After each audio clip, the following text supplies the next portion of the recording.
नमस्कार दोस्तों, मैं अंकुर उपाध्याय स्वागत करता हूं आप सभी का आपके अपने YouTube channel share market analysis में। दोस्तों, कल को लेकर पूरी तैयारी करते हैं, एक एक करके चीजें आपके साथ डिस्कस करता हूं। सबसे पहले अगर ट्रिगर्स की बात करें तो FIDIs का डेटा है जो कि नेग्लिजिबल है। आप फ्राइडे के FIDIs के डेटा से कोई संकेत नहीं ले सकते, ना कैश मार्केट में ज्यादा डेटा, ना फ्यूचर्स और ऑप्शंस में ज्यादा डेटा है, तो उसको हम अवॉइड करते हैं। बाकी अगर स्पेसिफिकली पूछो कैसा है तो नेगेटिव ही है। बात इनफैक्ट नेगेटिव भी कहना गलत होगा, क्योंकि अगर FIs ने कैश मार्केट में बेचा है 470 करोड़ का, फ्यूचर्स में 600 करोड़ का बेचा है, ऑप्शंस में करीब 7,500 8,000 करोड़ की बाइंग करी है, और अगर मैं निफ्टी की चाल की बात करूं तो एट द एंड रिकवरी आई थी, तो कहना मुश्किल है किधर की पोजीशन बन रही है, तो इसलिए अवॉइड करना ही ज्यादा बेटर है। गिफ्ट निफ्टी की बात करें, वहां से नेगेटिव संकेत आ रहे हैं, 80 पॉइंट नीचे दिख रहा है 23,500 के करीब, और 23,560 की अपनी क्लोजिंग है। अगर ग्लोबल मार्केट्स की बात करें तो वहां से भी नेगेटिव संकेत ही आ रहे हैं। ये सारे हो गए ग्लोबल संकेत जो आप नॉर्मल डेज में देखते हुए बाजार की ओपनिंग की एक्सपेक्टेशन करते हो, लेकिन नॉर्मल डे थोड़ी है कल। आपके लिए सैटरडे को आए हैं दिल्ली इलेक्शंस के नतीजे, बीजेपी जीतते हुए दिख रही है, तो वो एक पॉजिटिव हो गया। दूसरी बात, ये जो वीक है अपने आप में इंटरेस्टिंग हो जाता है। कैसे? यहां आपके लिए टैक्स बिल आएगा, तो वो हमें देखना होगा कैसा आता है कैसा नहीं आता है। देन आपके लिए Q3 के बहुत सारे नंबर्स हैं जो हम आपके साथ इस वीडियो में भी कुछ डिस्कस करेंगे, इंपॉर्टेंट स्टॉक्स को, वो रिएक्ट करेंगे रिजल्ट्स पे।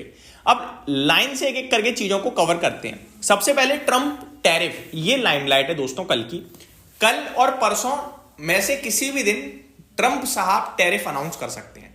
रेसिप्रोकल टैरिफ लगाने की बात कर रहे हैं वो ट्रेडिंग पार्टनर्स पे। तो देखने वाली बात ये होगी, क्या इंडिया पे भी कोई एडिशनल टैरिफ आने वाला है, और अगर आता है तो कितना आता है, और उससे कौन सी कंपनियों को प्रॉब्लम होगी, और नहीं आता है तो कहां कहां आ रहा है, और क्या कह रहे हैं ट्रंप साहब। ये सारी चीजें बड़ा इंपॉर्टेंट रोल प्ले करेंगी। तो आप शायद कल और परसों के लिए थोड़ा सा ग्लोबल मार्केट्स पे ज्यादा ध्यान दीजिएगा, स्पेशली ट्रंप साहब की कमेंट्री पे।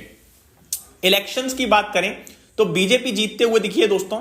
इसका इंपैक्ट तो पॉजिटिव होना चाहिए, बट इंस्टेंट कल आ जाए इसको कहना बड़ा मुश्किल दिख रहा है, क्योंकि मार्केट अभी क्या है कि कुछ ध्यान नहीं दे रहा, कहीं भी ध्यान नहीं दे रहा, केवल और केवल नेगेटिव चीजों पे ध्यान दे रहा है, या फिर ट्रंप साहब की कमेंट्री पे ध्यान दे रहा है। बाकी इलेक्शंस का दिल्ली में जीतना, बीजेपी का इलेक्शन जीतना दिल्ली में पॉजिटिव माना जाएगा।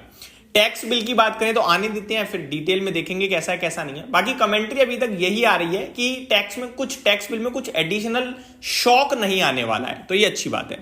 Q3 के रिजल्ट्स की बात करें दोस्तों तो Paras defence, Hindustan copper, Xpro India, FL India, इनके नंबर्स मैं आप सभी के साथ डिस्कस करना चाहूंगा। काफी बड़े नाम है और इंटरेस्टिंग है, इन्वेस्टर्स इन स्टॉक्स में पोजीशन लेके बैठते हैं। अगर पारस डिफेंस की बात करें तो कंसोलिडेटेड नेट प्रॉफिट कंपनी का 6.7 करोड़ से 15 करोड़ का हो गया है साल दर साल, बढ़िया बोलूंगा मैं। रेवेन्यू 64.2 करोड़ से 85.8 करोड़ हो गया है, तो ये भी बढ़िया है। मार्जिन 19.38% से 25.71% पे हो गए हैं, काफी शानदार है। कामकाजी मुनाफा 12.5 करोड़ से 22 करोड़ पे आता हुआ दिखा है, ये भी बेहतरीन दिख रहा है। तो पारस डिफेंस की तरफ से नंबर्स अच्छे लगे मुझे, डिफेंस क्षेत्र से इस कंपनी ने अच्छे नंबर्स पेश करे हैं। Hindustan copper, consolidated net profit company का 63 करोड़ के सामने 62.9 करोड़ है, ऑलमोस्ट सिमिलर है, कुछ ऊपर नीचे नहीं हुआ है साल दर साल। अगर बात करें रेवेन्यू की तो 400 करोड़ से 328 करोड़ है, तो घट गया है, काफी नेगेटिव है। लेकिन मार्जिन इंप्रूव हो गए हैं, इसकी वजह से प्रॉफिट नहीं टूटा है। मार्जिन देखोगे तो 27.36% से 32.85% पे आ गया है। अगर एबिटा, कामकाजी मुनाफे की बात करूं तो 109 करोड़ से 108 करोड़ पे आता हुआ दिखा है, तो ये भी इनलाइन है। नंबर्स अगर आप डिटेल में देखोगे तो थोड़े से नेगेटिव साइड पे ही लगेंगे। एक्सप्रो इंडिया की बात करते हैं दोस्तों, वैसे तो ये स्टॉक ज्यादा किसी के पास होता नहीं है, बट नंबर्स वीक लग रहे हैं, इसलिए मैं इसको अलर्ट कर रहा हूं। नंबर्स 10 करोड़ से मुनाफा 9.7 करोड़ रह गया है। रेवेन्यू 96 करोड़ से 105 करोड़ हुआ है, लेकिन मार्जिन 15.79% से घटकर 10.26% पे आते हुए दिखे हैं। कामकाजी मुनाफा 15.2 करोड़ से 10.7 करोड़ का रह गया है, तो नंबर्स खराब दिख रहे हैं। एफएल के नंबर्स अच्छे दिख रहे हैं दोस्तों, मैंने कवर भी करे थे डिटेल में परसों या कल की वीडियो में, एक बार डिटेल में आपके साथ दोबारा रिपीट कर दूं। 77 करोड़ से 100 करोड़ का प्रॉफिट हो गया है, 500 करोड़ से 610 करोड़ का रेवेन्यू हो गया है, 19.39% से 21.84% का मार्जिन हो गया है, और कामकाजी मुनाफा 97 करोड़ से 131 करोड़ का होता हुआ दिख रहा है। तो अच्छे नंबर्स दिख रहे हैं हर एक पैमाने पे।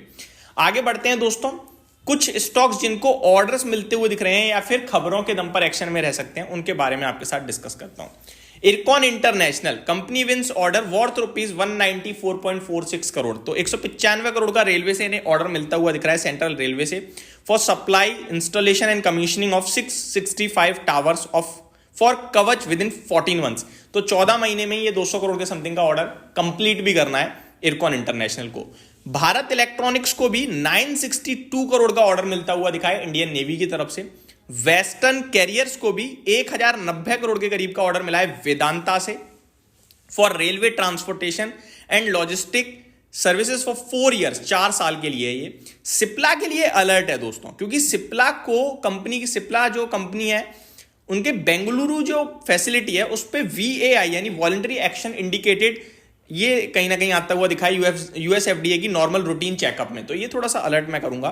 वेस्टर्न कैरियर की तरफ से कुछ कमेंट्री भी है। Company CEO says company anticipates double digit growth in Q4 FY24 लिखा हुआ है, driven by recovery in EXIM volumes and strong domestic performance. Company is focused on expanding its integrated multi modal logistic model. इसको छोड़ते हैं क्योंकि दोस्तों FY24 लिखा हुआ है। आगे आते हैं दोस्तों, ऑर्डर मिलते हुआ दिखा है भेल को, यानी भारत हैवी इलेक्ट्रिकल्स। भेल को ऑर्डर मिला है 8000 करोड़ का, बड़ा ऑर्डर है दोस्तों। नेक्स्ट आपके साथ बात करूं तो कल के लिए हमें कहां कहां ध्यान देना है। तो पहले तो रिजल्ट कैलेंडर आपके साथ शेयर करना चाहूंगा दोस्तों कल का, सो दैट आपको स्टॉक समझ में आ जाएंगे कल कौन से स्टॉक एक्शन में रह सकते हैं। पहले VBL यानी Varun beverages, Grasim industry, Eicher motor, Apollo hospital, Patanjali foods, fashion e commerce यानी नायका, क्रिजल India, Glaxo Smith Kline pharma, national aluminium, Escorts Kubota, Gillette India, Neuland labs, signature global, Elgi equipment, Bata, HBL engineering, Eureka Forbes, Saregama, Avanti feeds, Genus power, engineers India, force motor, Galaxy surfactant, Garware tech, GSFC, Varroc engineering, ISGEC heavy engineering, Sansera engineers, Transrail light, ESAB India, PNC infratech, Shilpa Medicare, Ashoka Buildcon और भी बड़ी लंबी list है दोस्तों जो कल अपने numbers पेश करेंगी कंपनियां। FIDIs के डेटा की बात करते हैं दोस्तों, तो जैसा कि मैंने बोला कुछ खास नहीं था, एक बार रिपीट कर देता हूं डिटेल में आप सभी के साथ। 470 करोड़ का कैश मार्केट में FIs बेच कर गए हैं और 454 करोड़ का DIIs खरीद कर गए हैं।